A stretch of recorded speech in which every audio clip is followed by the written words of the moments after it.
Admiral Zexithara had conquered 47 star systems in her illustrious career. She had witnessed the fall of the mighty Carathian Federation, watched the proud Villani Empire crumble beneath her fleet's plasma cannons, and seen countless species kneel before the unstoppable might of the hegemony. But never, not once in her 3 centuries of warfare, had she encountered a response quite like this.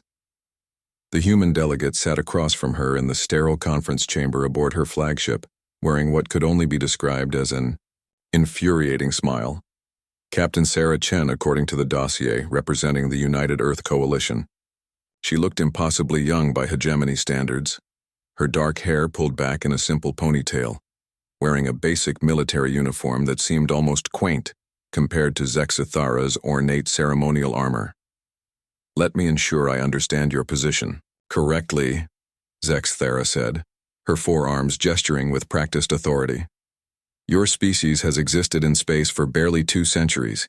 You control exactly 1 star system. Your technology is primitive by our standards. Your population numbers in the mere billions." She leaned forward, her crystalline eyes gleaming. "And yet, when offered the honor of peaceful integration into our empire, the same offer that has been graciously accepted by 637 other species, you decline?" Captain Chen's smile widened. "That's right. You realize the alternative is total annihilation?" "We figured that might be the case." Zexithara studied the human carefully. In her experience, there were typically 2 types of species that refused hegemony rule. The foolishly proud ones who ranted and threatened until the plasma cannons reduced their worlds to glass, and the genuinely terrifying ones who made such refusal unnecessary by simply destroying her fleets outright. Humans, however, seem to fit neither category.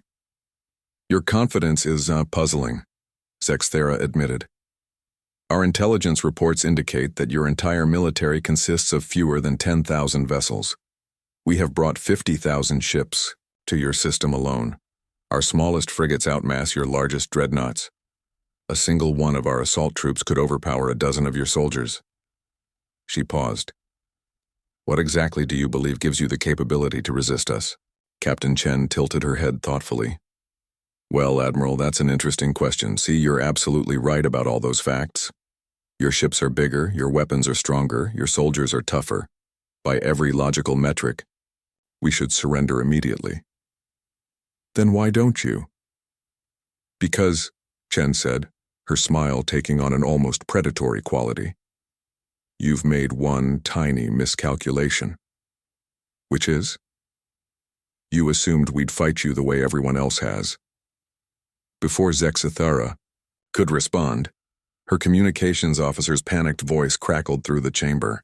"Admiral, emergency transmission from the fleet." "What is it?" "Ma'am, we're detecting massive energy signatures throughout the system. They're everywhere." Zexithara's blood chilled. "Define everywhere." "Every asteroid, Admiral. Every moon, every space station, every piece of debris larger than a shuttle. They're all lighting up." Captain Chen checked her watch, an archaic mechanical device that somehow seemed perfectly appropriate. "Right on schedule." "What have you done?" Zexithara demanded. "Nothing dramatic," Chen replied conversationally. "See, when we first detected your empire expanding in our direction about 50 years ago, we had a choice. We could build a massive military to fight you conventionally, which seemed expensive and pointless given your obvious advantages, or—" The ship shuddered. Then again, harder. "Or we could remember that humans have always been really, really good at making things explode." Zexithara's tactical display lit up like a festival of destruction. Across the solar system, every piece of matter larger than a basketball was detonating in carefully coordinated sequence. The asteroid belt became an expanding sphere of superheated plasma. The outer planet's moons cracked like eggs, their cores revealed to be massive fusion bombs. Space stations that had appeared to be simple mining platforms unveiled themselves as gigantic missile platforms, each one launching thousands of projectiles. "You've turned your entire system into a weapon," Zexithara breathed. "Took us 47 years to hollow out all those asteroids," Chen said proudly. "Amazing what you can accomplish when your entire species commits to a single project." We call it the solar shell defense system. Every rock, every chunk of ice, every piece of space debris, all of it packed with enough antimatter to sterilize a continent. The hegemony fleet was caught in a crossfire from every direction simultaneously. There was nowhere to run, nowhere to hide. Ships that had seemed impossibly powerful moments before were being torn apart by weapons that shouldn't have existed, launched from positions that had been invisible right up until the moment they opened fire. "This is impossible," Zexthera snarled. "The energy requirements alone—" "Oh, that's the beautiful part," Chen interrupted. "We didn't just hollow out the asteroids, we turned them into solar collectors. 50 years of soaking up stellar radiation, all stored in quantum batteries, all released at once. Every piece of matter in this system has been accumulating energy for half a century, just waiting for you to arrive." The flagship shook again as another wave of missiles found their mark.